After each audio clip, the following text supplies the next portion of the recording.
Hello there, this is the Fatu Network and I am Mati Senghor. We're here in Banjul at Dobson with the Fayen to witness how the preparation of the Gamo is going. But I'm not also here alone, I'm with Fat Kamara Jr. I'll pass the mic to her to see what she has for you guys. Do stay tuned.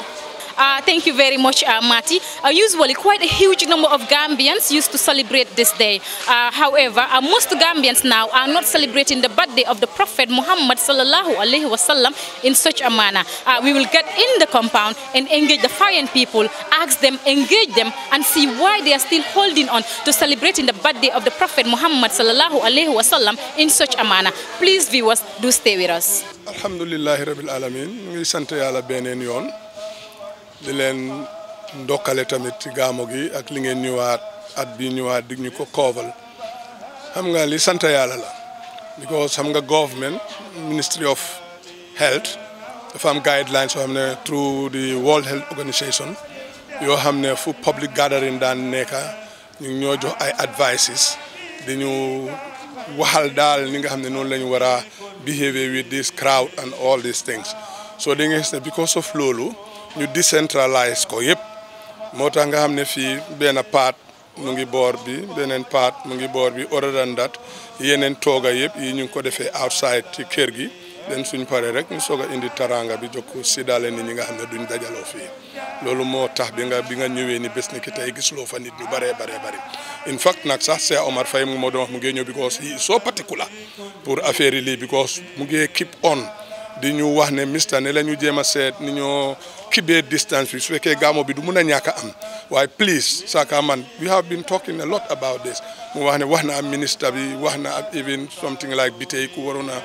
joxe yeneen advices ak guidelines yi ñoo war a behave yëpp so loolu moo tax bi nga xam ne pour ñu follow government lu fi nii mu wax so loolu moo tax bi nga gis ni ñu xaw koo def nii waaw أعوذ بالله من الشيطان الرجيم بسم الله الرحمن الرحيم الحمد لله رب العالمين الرحمن الرحيم مالك يوم الدين إياك نعبد وإياك نستعين اهدنا الصراط المستقيم صراط الذين أنعمت عليهم غير المغضوب عليهم ولا الضالين آمين waaw ñu ngi sant Yàlla bu baax ñu ngi julli ci yonent bi nga xam ne ci weeram lañ nekk waaw ñu leen di nuyu tam yéen Fatu Network mi ñëw fii tey ci Fayen ci kër Cheikh Omar Faye waaw ñu leen di nuyu waaw ñu leen di tatagal tam ci weer yonent bi sallallahu alayhi wasallam léegi fii gamo bi su commencé naka la dee demee naka la dee commencé jàng ak yooyu kana dee commencé naka la imam bi dee dugg si ak yooyu waaw fii nii comme bési tey bii nii tey ñëw ngeen sax fekku leen fi nit ñu bari waaw because of ñun maam yi niñ ko daan defee mooy famille bi yëpp ay ñëw waaw yàlla def na nag yal na leen yàlla yërëm suñ waay jur yi waaw ñu góor ñi jigéen ñi nekkuñ fi tey suñ ñaari kilifa rek lañ am waaw Mouhamadul Fati moom mooy xalifa te mu ngi Dakar waaw rakam di Alaaji Moustapha waaw moom moo fi nekk tey waaye sant yàlla ñun sëti ñi nga xam ne am nañu tukki ñi nga xam ne nag ñoo fi nekk ñun su waxtu bi jotee ñun ñëpp ñooy jàppalante fii tey li tax bariwut ñëpp réeréewuñ affaire yi Covid bi waaw dafa tax ba nga xam ne dañ def low profile cause buggu ñoo break protocole waaw yàlla def na ñun waxtaan nañ gàmmu gi mënut a ñàkk waaye ñu ngi make sure ne ñu ngi def distance fii daf daan bëri nit mbooloo cere waxtu bi daf daan fekk cere yi pare nañ ñu ngi waaj pour séddale ko waaw soo mënee gis yalwaankat bi leen di toog ñeneen ak ñeneen dañ daan ñëw ku nekk da ngay bëgg a ñëw pour barkelu ñun suñ maam yi ak bàyyi ñun tam loolu lañ fekk sànq rek am na ku ñëw sax di ma laaj cere ma ne ko ren de defaruñ cere waaw koso buggu ñoo indi crowd bu bëri waaw te comme Covid bi sonna si sa cere sax nga yóbbul ko nit te du ko lekka yooyu yëpp ñu ngi ko doon xalaat waaw waaye ñu ne dinañ def tuuti togg rek pour famille bi waaw ku ñëw nag buñ amee luñ la servi ñu saaf la ndoxam feek yeneen ak yeneen a ngi fi incha allah ñu ngi ñaan yàlla ñu fekkee ko déwén ba yàlla def balaa bi ak musiba bi génn gàmmu gi nag niñ ko dee defee gannaaw toog gi cere yi nga xam ne dañ koy jox jaami yàlla yi waaw nag yu bari dinañ ko fi daan rey waaw ci kër gi ak ci koñ bi ak ya ñuy rey abu ko yëpp pour màggalee ko bés bii rek ngir ñun suñ maam yi lañ fekk ñoom tam ñu fonk bés bi waaw tey yonent bi nga xam ne tey moo gën ci mbindeef tey ñëpp a ngi koy feete waaw fii ba weer bi dee nag ba at bi yëpp sax waaw ngir gàmmu ci yonent bi du dara lu dul fàttaliku waaw fàttaliku yonent bi alxuraan ko wax loolu waaw a'uuzu billaahi mina shaytaani rajiim ba'da a'uuzu billaahi mina shaytaani rajiim bismillaahi rahmaani rahiim mu ngi nettali ne wala naqussu alayka min anbaa'i rusuli maa nusabbitu bihi fu'aadak mu ne yàlla ne nañ la nettali yonent yi la jiitu woon alxuraan a ngi wax loolu pour ñu dëgëree pour mu yonent bi dëgëralee ci xolam tey am na ñoo xam ne duñ koy tàntal sax boo demee ci yeneen réew yi ku ci nekk même sa néeg sax di nga ko jéem a peinture nga jéem a defar say rideau am sa lal yu bees wala say bool yu bees waaw nga jéem a defar lu rafet loo xam ne pour fàttali ko rek tey màggali yonent bi dafa mel ni suñ birthday yi rek tey ku ci amoon sa birthday di nga ut ñoo invite waaw feetee sa birthday ñaan yàlla fekkee déwén waaw muy koo xam ne wax dëgg yàlla bu du toon moom ak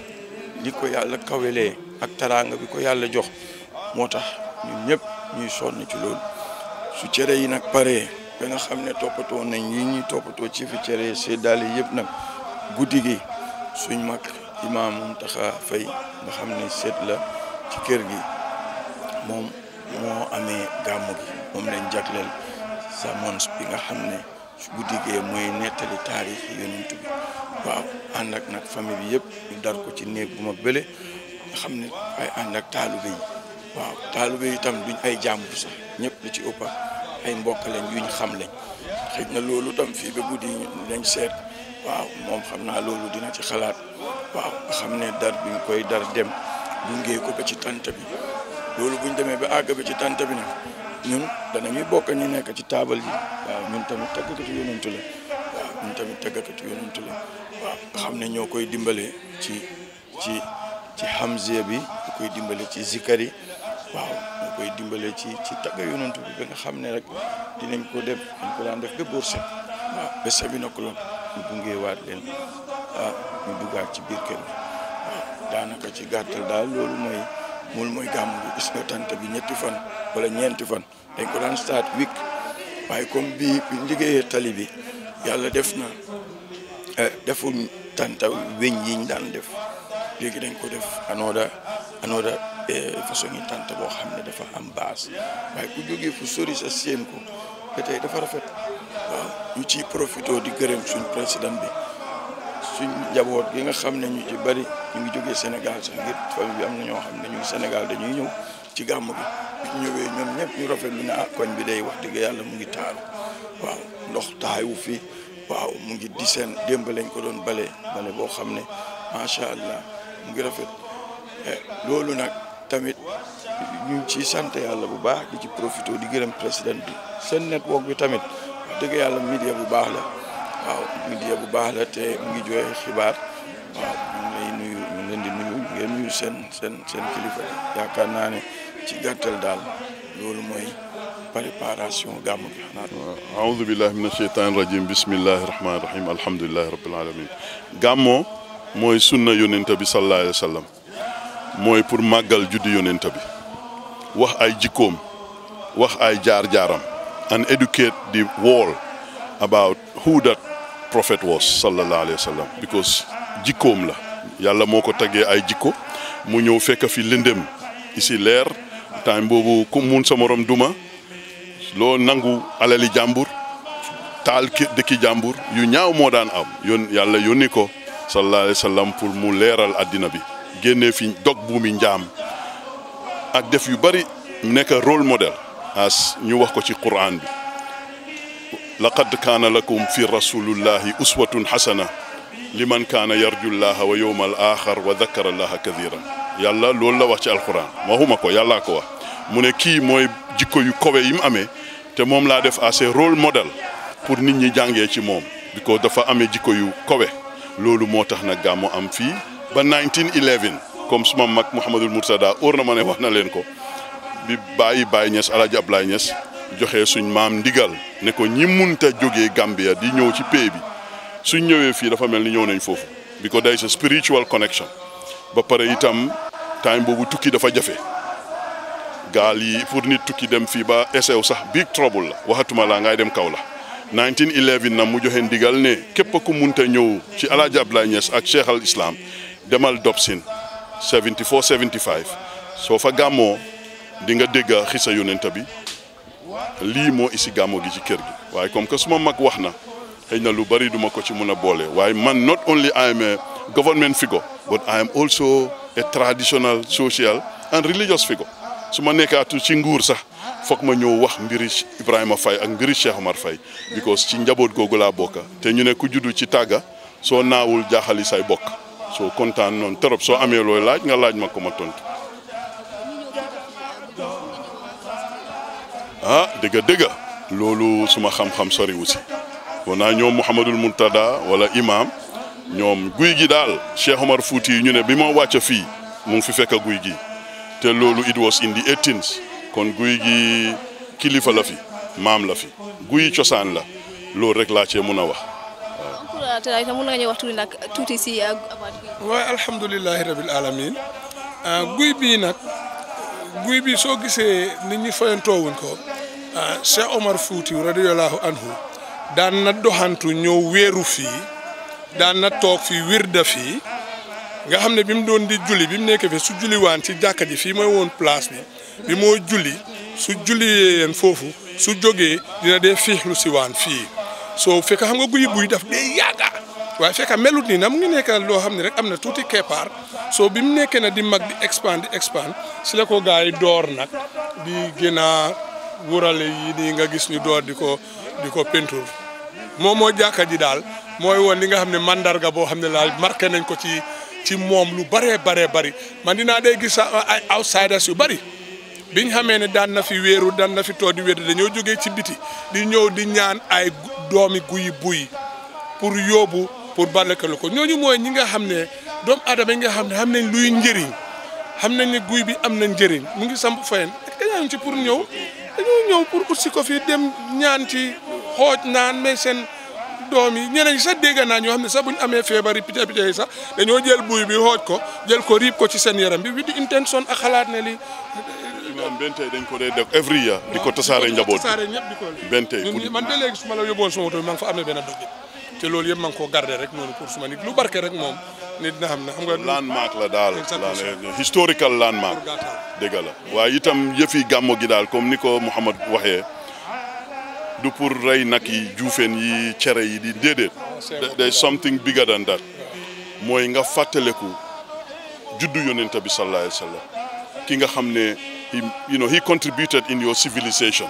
ak sa jikko yonent bi dafa jàngale ihsaan du yëfi julli rek 24 hours déedéet julli baax na de mooy kii bi waaye sa jikko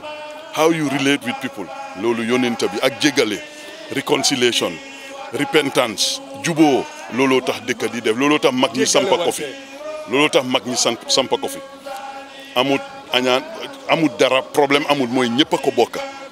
mooy yonent boobu nga xam ne sallallahu alayhi wa sallam tey mooy leer mooy fukki fan ak ñaar nga xam ne dafa wane the beauty of the prophet sallallahu alayhi wa sallam li nga gis yëpp moom la mooy leer gi 1911 nag Cheikh Omar Faye jël ko ne kon lii lu jara sampa la di ko màggal di màggal juddi yonent bi comme ñëpp sax léegi da nga dee bëgg a di célébrer sa birthday waxatuma la di birthday of a prophet bi ko starté mu def ko ba December 12 1959 yàlla génnee mu dellu ci boromam mu gaañu doomam jël ko ak rakaam yi Cheikh Ahmada Tidiane suñ baay kooku di ko doxal from 59 ba 23 December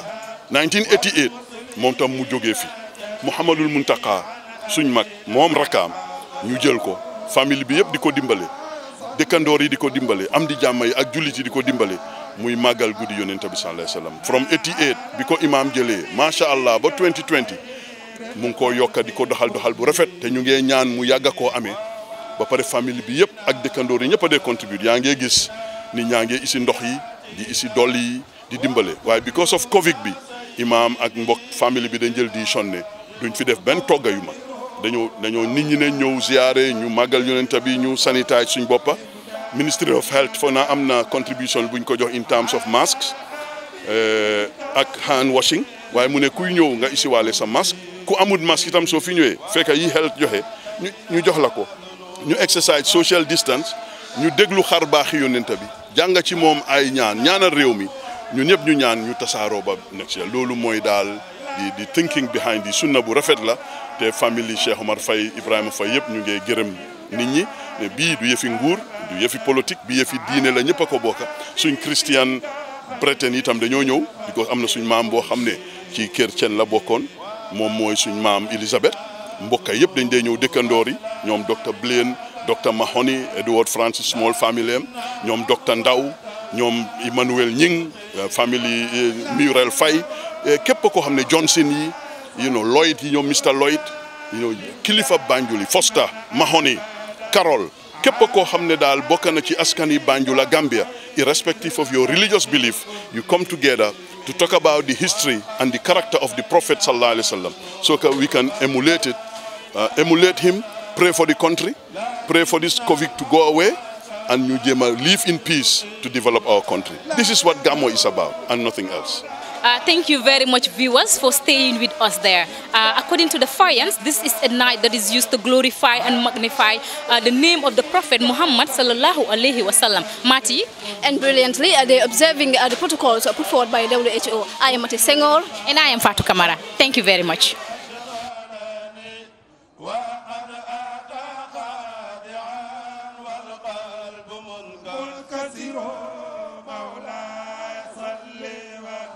سلم دائما